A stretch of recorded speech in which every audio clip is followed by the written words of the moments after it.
I did not. Like I said, it kind of came as a little surprise, but like I said, we were prepared because the coaching staff has got us prepared and, coach us up well to play in front of, 90 to 100,000 fans, Quick, not much time for you to mentally prepare yourself to take on the reps you were going to be taking on this early?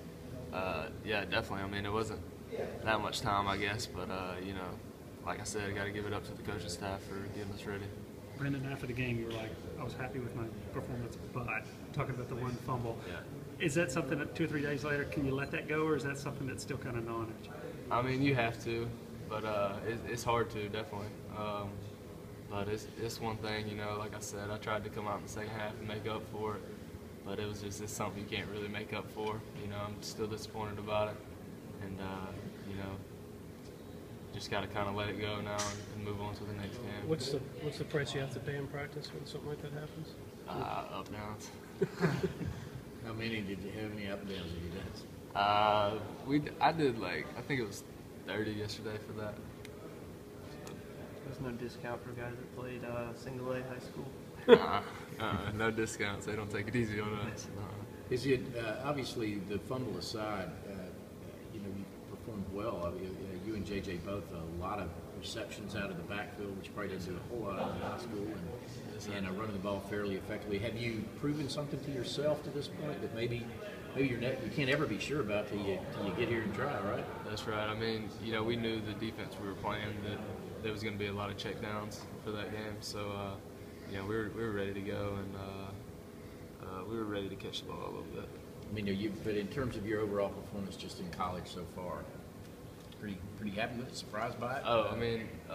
I guess so. I came in hoping to play a little bit at least. Of course I didn't think I'd be playing this much with the injuries, but like I said, the coaching staff, got to give credit to them for getting us prepared. Did you have? I know you've talked about the Tech commitment and the Georgia thing. You obviously swapped pretty quick once you got the offer. Do you have a Georgia connection that?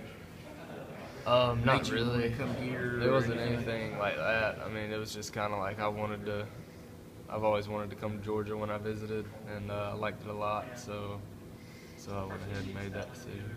You don't have a bunch of legacy, a bunch of other family members who've been here, anything like that? Not too much. My granddad played baseball here, but that was about it, really. That counts, doesn't it? I guess so. Pretty good legacy. What was his name? John Douglas. Played baseball? Did. Was it pretty good? I've heard he was pretty good. Is that right? Did he play pro after that? He did not. He didn't play pro. But Do you feel kind of, like a common ground with JJ just because, neither of you guys were thinking for a long time that you'd even be playing tailback in college? I guess so. We're kind of right on the same path right now. And, we got a good connection going on between us two and, teaching each other the offense as we go, and it's been good. I've heard a ton of nicknames for you. Which ones what do you answer to at this point? There's a lot of them. Every time I hear some kind of superhero or something, I'm like, what? Who's talking to me?